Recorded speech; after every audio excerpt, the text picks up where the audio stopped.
الحمد لله نحمده ونستعينه ونستغفره ونؤمن به ونتوكل عليه ونعوذ بالله من شرور أنفسنا ومن سيئات أعمالنا من يهده الله فلا مضل له ومن يضلله فلا هادي له ونشهد أن لا إله إلا الله وحده لا شريك له ونشهد أن سيدنا ومولانا محمدا عبده ورسوله صلى الله تعالى عليه وعلى آله وأصحابه وبارك وسلم تسليما كثيرا أما بعد فأعوذ بالله من الشيطان الرجيم بسم الله الرحمن الرحيم شرع لكم من الدين ما وصى به نوحا والذي أوحينا إليك وما وصينا به إبراهيم وموسى وعيسى أن أقيموا الدين ولا تتفرقوا فيه كبر على المشركين ما تدعوهم إليه الله يجتبي إليه من يشاء ويهدي إليه من ينيب وما تفرقوا إلا من بعد ما جاءهم العلم بغيا بينهم ولولا كلمة سبقت من ربك إلى أجل مسمى لقضي بينهم وإن الذين أورثوا الكتاب من بعدهم لفي شك منه مريب فلذلك فدع فاستقم كما أمر ولا تتبع أهواءهم وقل آمنت بما أنزل الله من كتاب وأمرت لأعدل بينكم الله ربنا وربكم لا حجة بيننا وبينكم الله يجمع بيننا وإليه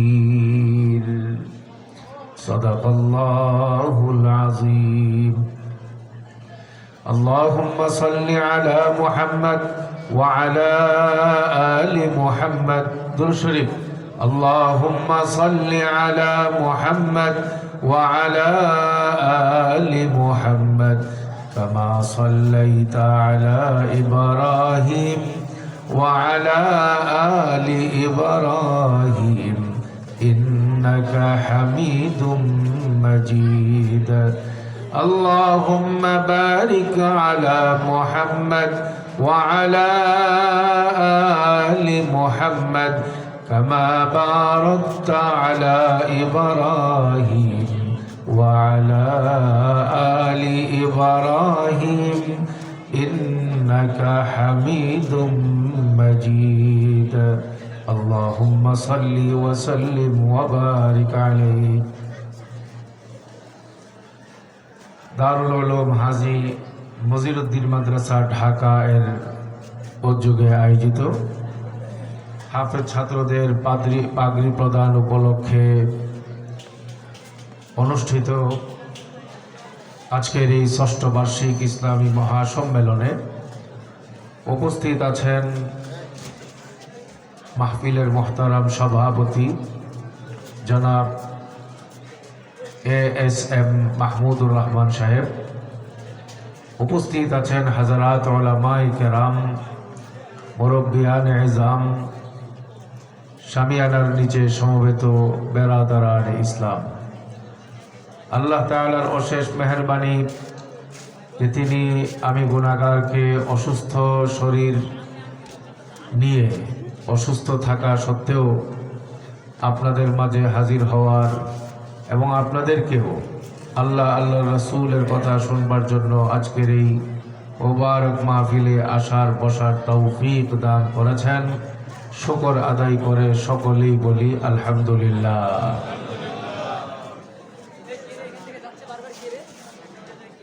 হুজুর, এই মাঝখানে আর ডাকাডাকি করা যাবে না? ডাকাডাকির কাম শেষ।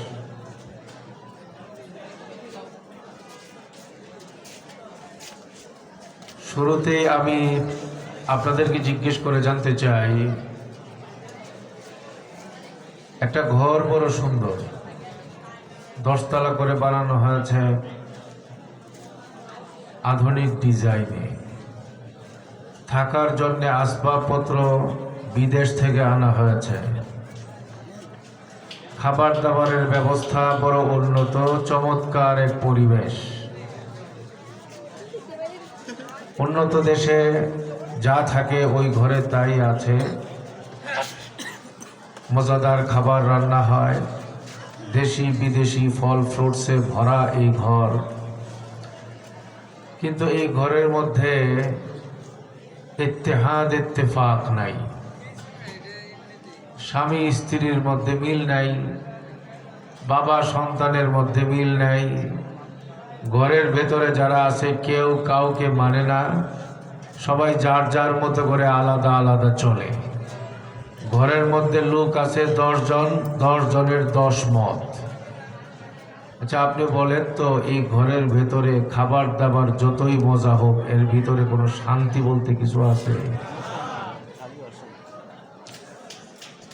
আর যদি আপনি ধরেন ঘরটা টিন দিয়ে বানানো, চতুর্দিকে বাঁশের বেড়া, নিচে মাটি, দিন আনে দিন খায়, প্রচন্ড শীতে ভালো লেপ তুষক পর্যন্ত নাই, কোন রকম কাঁথা গায়ে দিয়া রাত কাটায়, মা বাবা ছেলে মেয়ে সবাইকে নিয়া।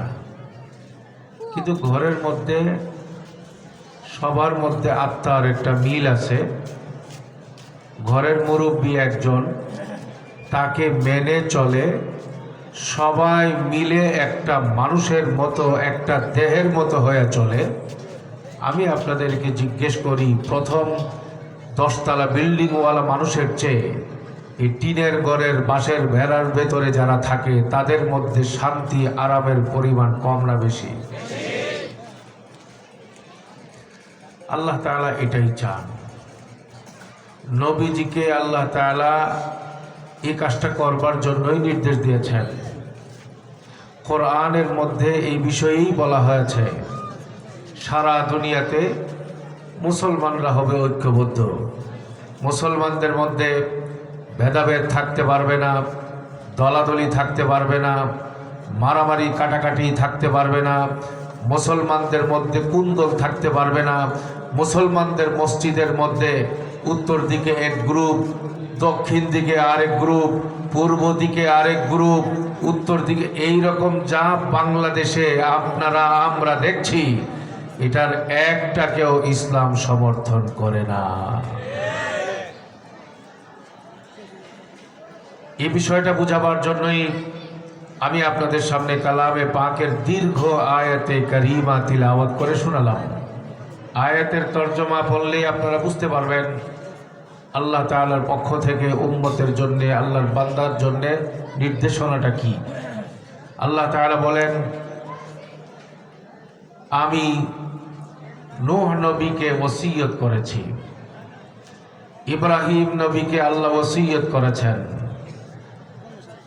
মুসা আলাইহিস সালামকে আল্লাহ তাআলা ওসিয়ত করেছেন, ঈসা আলাইহিস সালামকে আল্লাহ তাআলা ওসিয়ত করেছেন। সবশেষে আমাদের নবী জনাবে মুহাম্মদুর রাসূলুল্লাহ সাল্লাল্লাহু আলাইহি ওয়াসাল্লামকে আল্লাহ তাআলা নির্দেশ দিয়েছেন আন আকিমুদ্দিন, একটি মাত্র বিষয়ে নির্দেশ দিয়েছেন।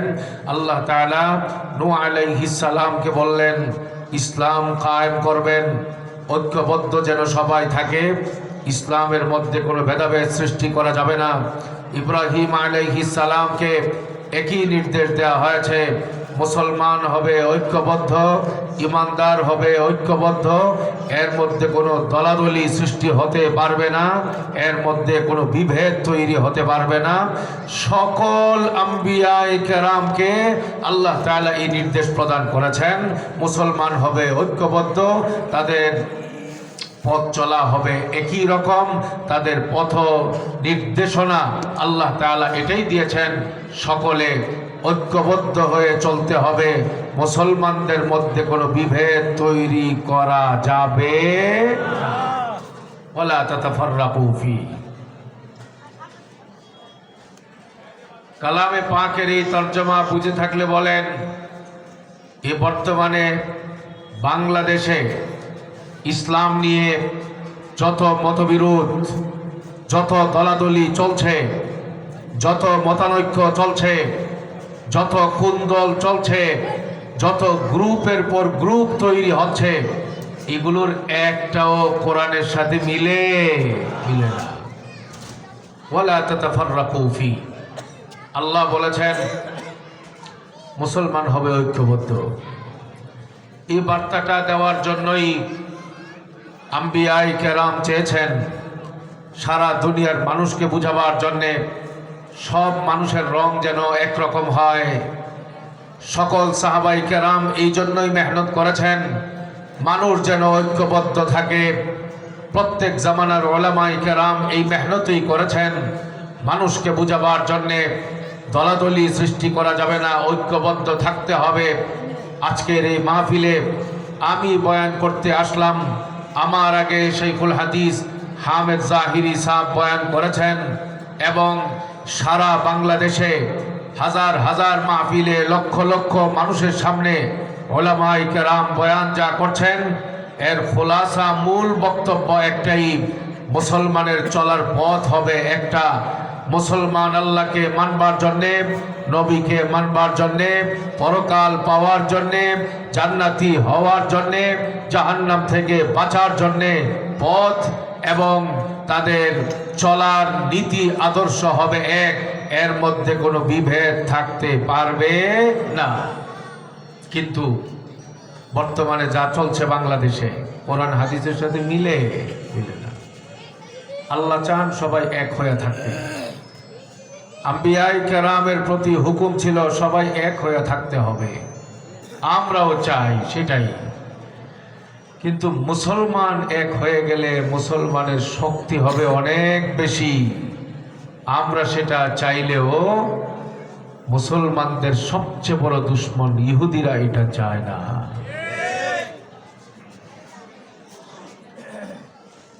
ইহুদিরা এটা যে চায় না, এর বড় প্রমাণ গত পরশু দিনের পত্রিকা, ওই যে একটা পত্রিকা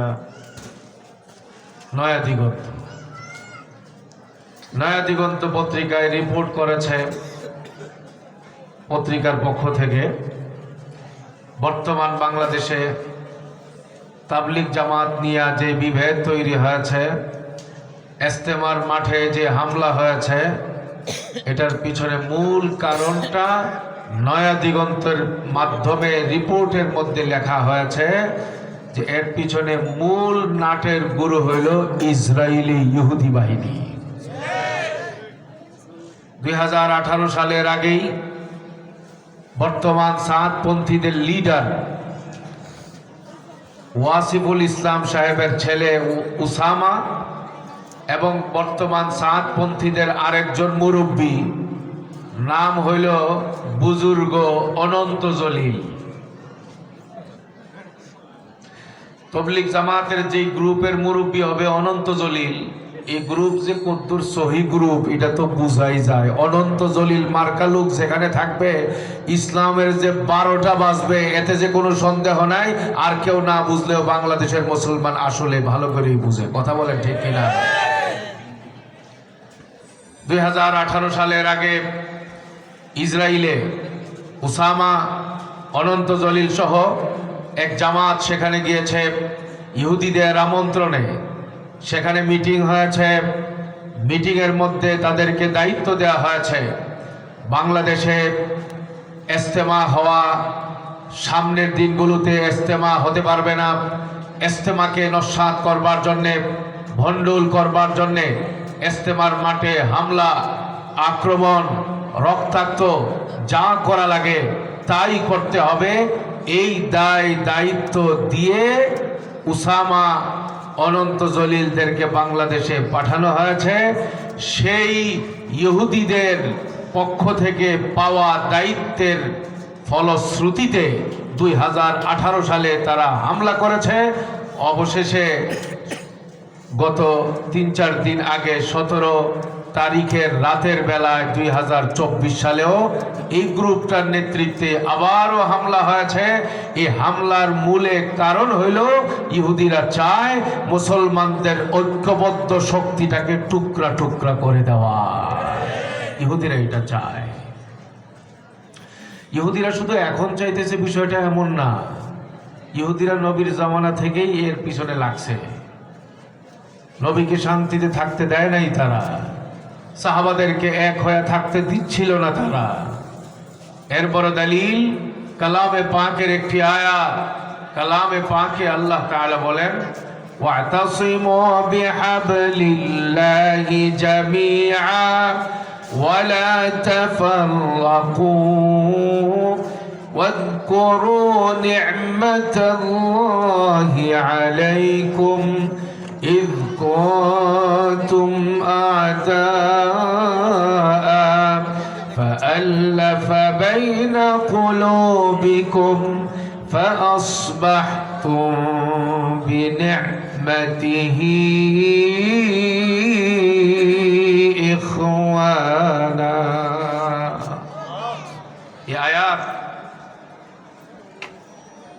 এই আয়াত নাযিল হয়েছে একটি বিশেষ ঘটনার কারণে, বিশেষ প্রেক্ষাপটে। তাফসীরের ভাষায় বলা হয় শানে নুজুল।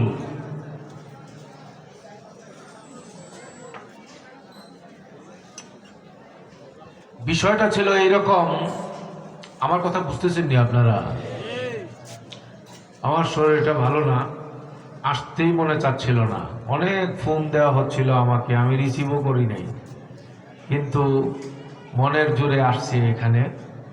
মনের একটা গভীর সম্পর্ক এই মাদ্রাসা ওয়ালাদের সাথে, সেই কারণে আজকে এখানে হাজির হওয়া। মদিনাতে 2টা ঐতিহাসিক গোত্র ছিল। একটা গোত্রের নাম ছিল আউস, আর একটার নাম ছিল খাজরাজ। আউস এবং খাজরাজ দুইটাই ছিল এইরকম যে একটার সাথে আর একটার কোনো মিল নাই, মারামারি কাটাকাটি ছাড়া আর কিছুই ছিল না তাদের মধ্যে। 100 বৎসর পার হয়ে গেছে এই মারামারি দিয়াই, শত্রুতা দিয়াই। কেউ থামাইতে পারে নাই এই আগুন। কিন্তু আল্লাহ যদি চান 100 বৎসরের আগুন মুহূর্তের ভেতরে তিনি নিভাইয়া দেবেন, ঠান্ডা করে দেবেন। আল্লাহর সেই ক্ষমতা আছে না? না। সবাই বলেন হেদায়েতের মালিক কে? আল্লাহ। আর জোরে কান। আউস এবং খাজরাজ আল্লাহকে মানত না, আল্লাহকে চিনত না, ইসলাম সম্পর্কে কিছুই জানতো না। মদিনা থেকে কিছু লোক আসছে হজ করবার জন্যে জাহিলি যুগে। হাবিবে পাকের সঙ্গে দেখা, হাতে হাত রেখে কালিমা পরে মুসলমান হয়ে গেলেন। পরবর্তী বৎসরে আরো বেশি পরিমাণে আসলেন। নবীজি তাদের সঙ্গে হযরত মুসআব বিন উমাইরকে দিয়ে দিলেন। এক যুগে মদিনার ঘরে ঘরে মেহনত চলল। হাবিবে পাক যখন হিজরত করে মদিনায় গেলেন, গিয়ে দেখেন আল্লাহু আকবার, মদিনার ঘরে ঘরে আউস এবং খাজরাজের প্রত্যেকটা নারী পুরুষ সকলে কালিমা পড়ে মুসলমান হয়ে গেছে। বলেন হেদায়েতের মালিক কে? ইন্নাকা লা তাহদি মান আহবাব ওয়ালাকিন্নাল্লাহা ইয়াহদি মান ইয়াশা ওয়া হুয়া আ'লামু বিল মুহতাদিন।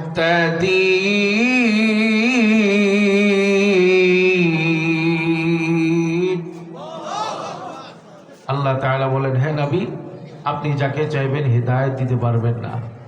আল্লাহ যাকে চাইবেন সেই কেবল হেদায়েত পাবে। বুঝে থাকলে বলেন হেদায়েতের মালিক কে? এই জায়গাতেই সমস্যা।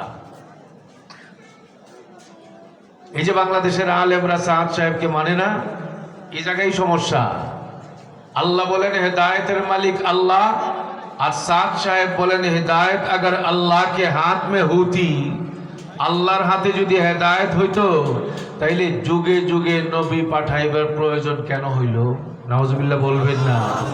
সাদ সাহেবের এই কথাটাকে ঘুরাইলে কি হয়? যুগে যুগে যেহেতু আল্লাহ নবী পাঠাইছেন, সুতরাং হেদায়েত আর আল্লাহর হাতে নাই, হেদায়েত আইসা গেছে আমির সাহেবের হাতে।